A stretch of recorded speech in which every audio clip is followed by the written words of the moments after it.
सभी को नमस्कार, बड़ों को प्रणाम और बच्चों को प्यार। तो दोस्तों, आज हम आपके सामने फिर ज्योतिष सिखाने के लिए आपकी सेवा में हाजिर हुए हैं। मुझे आप लोगों का, दर्शकों का आशीर्वाद चाहिए, तभी मैं आपको लंबा सिखा सकूंगा। अगर आपका आशीर्वाद ही न रहा तो मैं आपको क्या सिखा सकता हूं। इसलिए बड़ों का आशीर्वाद और दोस्तों का प्यार मेरे लिए बहुत ज़रूरी है। जो आदमी आगे बढ़ते हैं, जनता का प्यार और बड़ों के आशीर्वाद के बगैर आगे बढ़ ही नहीं सकते। तो दोस्तों, आज मैं आपको पहले एपिसोड से आगे कोशिश करता हूं कुछ ज्योतिष के और विषय के बारे में समझाने का। तो दोस्तों, उसके बाद सबसे पहले हमने आपको लगन के बारे में, जब बच्चा पैदा होता है, राशियों के उसके बारे में 12 राशियां होती हैं, 27 नक्षत्र होते हैं और एक राशि में दोबारा हम दोहरा देते हैं 1 मिनट। ये 12 राशियां जो कुंडली बनी हुई होती है वो एक 30 डिग्री की होती है, 360 डिग्री का पूरा चक्कर होता है। तो एक राशि 30 डिग्री की, उसके बीच में 2.25 नक्षत्र होते हैं। 2.25 नक्षत्र एक में हुए तो 12 में 27 नक्षत्र बन जाते हैं। तो उसके बाद 9 ग्रह हैं जो कि घूमते रहते हैं, कभी किसी घर में आ गए, कभी किसी घर में आ गए। आगे आपको बताएंगे कि इसको गोचर चाल बोलते हैं, वो आपको आगे पता चलेगा।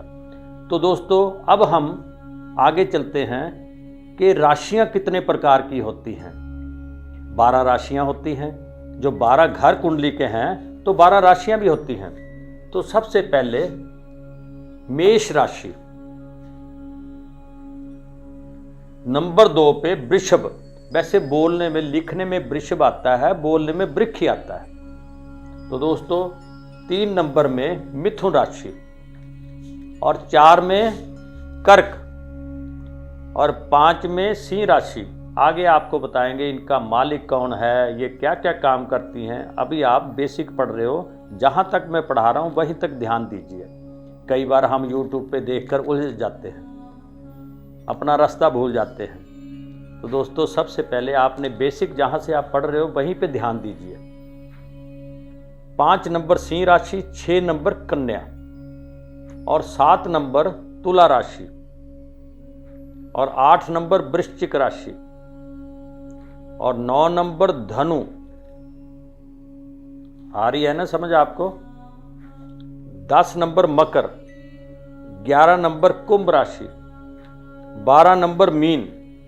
तो दोस्तों, कई बार हम अखबार में पढ़ते हैं कि राशियों के बारे में बहुत अच्छे अच्छे विद्वान लोग अपने बारे में बताते हैं। ये राशि, अब आप इन राशि वालों के ये हाल जाएगा, ऐसा दिन जाएगा, ऐसा हफ्ता जाएगा। मगर मैं कहता हूँ जितने भी हमारे ज्योतिषी भाई आते हैं उनके अपने अपने विचार हैं। सब विद्वान हैं, अपने अपने विचारों के मुताबिक। जैसे आप कोई हॉरोस्कोप है, आप उस हॉरोस्कोप को 10 ज्योतिषियों के बीच में रख दीजिए, तो हर एक का प्रेडिक्शन अलग अलग होगी। घर में भी तो ऐसे ही होता है, जितने बच्चे होते हैं सबके स्वभाव अलग अलग हो जाते हैं, माता पिता तो एक ही हैं, ठीक है ना। तो ऐसे ही आगे ज्ञान प्राप्त करें, जितना ज़्यादा ज्ञानवान हो जाता है उसकी प्रेडिक्शन अच्छी होती है। जिसको कम ज्ञान होता है उसकी कम रह जाती है। इकट्ठे बराबर नहीं हो सकती। अच्छा ज्योतिषी तभी बनता है जब आदमी प्रेडिक्शन करता है तो उसका रिजल्ट आता है।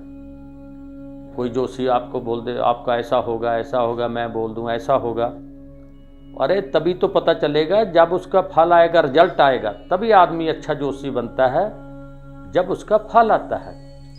तो आगे चलते हैं। ये 12 राशियों के नाम आपको पता चल गया। ये है पहला भाव, इसको बोलते हैं पूर्व कुंडली का।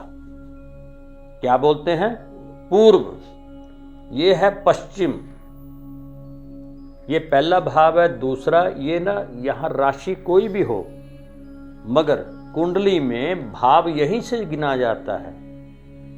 प्रथम भाव, द्वितीय भाव, तृतीय भाव, चतुर्थ भाव, पंचम, षष्ठ, सप्तम, अष्टम, नवम, दशम, एकादश, ये द्वादश। तो ये ऐसे गिने जाते हैं। ये चतुर्थ भाव जो होता है, ये दसम भाव जो होता है, ये हमारे सिर ऊपर जो आकाश का भाग है, ये वो है। और चतुर्थ, ये चतुर्थ भाव है। चतुर्थ भाव को क्या बोलते हैं? ये धरती के अंदर नीचे से जो हमारे सिर के ऊपर भाव है, जैसे कोई समुद्र है। पाताल तो आपने देखा नहीं ना। जब हम समुद्र के किनारे खड़े होते हैं तो जो समुद्र है उसकी गहराई हम नाप नहीं सकते, वो भी हमारे सिर के ऊपर वाला भाव ही होता है। चतुर्थ भाव भी हमारे आसमान, आकाश का ही भाग होता है। तो दोस्तों, इसमें 12 राशियां और ये कुंडली पहले हमने 30 डिग्री की आपको बता दी थी, वो आपने नोट की हुई है। जब भी आप कभी ऐसा आपको ध्यान ना रहे तो एपिसोड को आप दोबारा भी देख सकते हैं। तो आगे चलिए, आगे हम चलते हैं। 12 राशियों के बाद जन्म राशि किसे कहते हैं? कई लोग क्या करते हैं, राशि के नाम से परेशान हो जाते हैं कि कौन सी राशि है, लगन राशि है, कौन सी राशि है।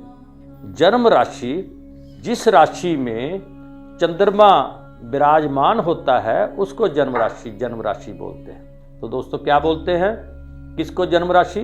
जहां चंद्रमा विराजमान होता है, उसके आगे एपिसोड में आपके और भी बताएंगे भी उसके किस किस नाम पे। जब कोई आदमी आपको फोन करता है कि हमारे बच्चा पैदा हुआ है, उसका नाम रखना है। तो हर एक में क्या है कि एक राशि में 2.25 नक्षत्र होते हैं और एक नक्षत्र में 4 चरण होते हैं, वो आगे आपको बताया जाएगा। पहले हमने बरबली आपको बता दें, उसमें 4 चरण होते हैं।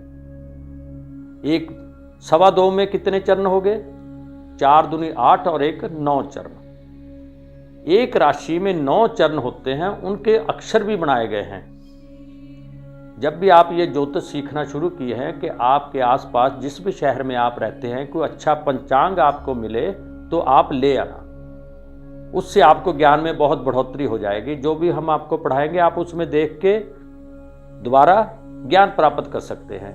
और पंचांग तो इतना बड़ा ग्रंथ है कि अगर उसको पढ़ने लग जाओ तो उसमें बहुत कुछ आपको ऐसा मिलेगा कि आप आधे जोशी तो वहीं से बन जाओगे।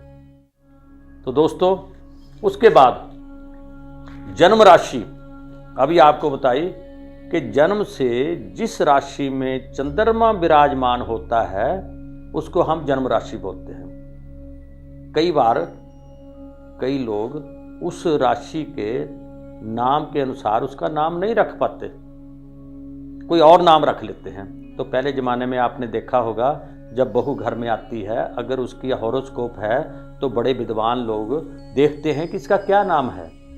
अगर वो नाम नहीं मिलता तो उस राशि के मुताबिक उसका एक शॉर्ट नाम घर में रख लेते हैं, जैसे और छोटे छोटे नाम, रिंकू, पिंकू, ठीक है, ऐसे जो भी है उस लड़की का नाम बदल कर और नाम रख देते हैं कि उसकी राशि बलवान हो जाए। क्यों? घर में तो उसी के साथ बुलाएंगे, बाहर तो उसका नाम जो हो चुका वो चल रहा है कागजों में, मगर घर में जब हम उसको बुलाते हैं तो उसकी राशि बलवान हो जाती है। एक नाम राशि होती है, एक जन्म राशि होती है। नाम राशि वो होती है कि जिसने किसी का नाम रख दिया, उस नाम पे जो अक्षर बनता है वो राशि बन गई। मगर एक जन्म राशि होती है जब चंद्रमा विराजमान होता है जन्म के समय।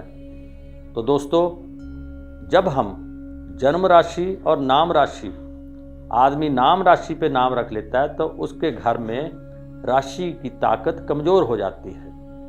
जैसे कि आप आधी आधी राशि बन जाती है, ताकत जो है उसकी आधी आधी बन जाती है। तो इसलिए आपको ध्यान रखना चाहिए कि जब बच्चा पैदा हो तो उसके राशि, जन्म राशि के मुताबिक ही उसका नाम रखिए।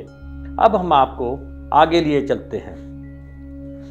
दोस्तों, नाम राशि के बाद जब भी आप नाम रखते हैं, किसी ब्राह्मण को फ़ोन करते हैं, किसी जोशी को फ़ोन करते हैं कि देखना जी अभी बच्चा पैदा हुआ, उसका क्या नाम रखा जाए। वो उनका ताज़ा हॉरोस्कोप बनाकर उसकी राशि देखते हैं और राशि में क्या नाम होता है नाम 9 अक्षर उसमें लिखे होते हैं, क्योंकि उसमें 9 चरण होते हैं, 2.25 नक्षत्र और 9 चरण होते हैं। तो उस राशि के मुताबिक उसका नाम रख लेते हैं 9 अक्षर में। कोई आदमी सोचता है और बढ़िया भी है, जिस नक्षत्र में पैदा हुआ है उसका एक नाम रख दो। अगर आदमी कहे कि और भी कोई ऐसा शॉर्ट नाम है, बढ़िया नाम है जो एक ही रखा जाए, तो आपने कुंडली में देखना है कि वो किस नक्षत्र के किस चरण में पैदा हुआ है। वो भी आपको आगे पढ़ाएंगे कि उस नक्षत्र के चरण का अक्षर कौन सा है। तो दोस्तों, आज हमने आपको राशि के बारे में, जन्म राशि, नाम रखने के बारे में आपको ज्ञान दिया है। बड़ा ध्यान रखना और अपने आसपास किसी पुस्तकों की दुकान पे जाके अपना अच्छा कोई पंचांग ले लीजिए और उसमें देखिए सारा ज्ञान जो मैं यहाँ पे बता रहा हूँ आपको वहाँ पे मिलेगा। रास्ता बताया है, आपने आगे चलना है। मैं आपको चला नहीं सकता, मैंने तो रास्ता दिखाया है, चलना तो आपको ही पड़ेगा। तो दोस्तों, आज का एपिसोड यहीं ख़त्म करते हुए आपसे मैं विदा चाहता हूँ। आप खुश रहो, हंसते रहो और निरोग रहो और घर में प्यार मोहब्बत बना के रखें। तो सभी को नमस्कार।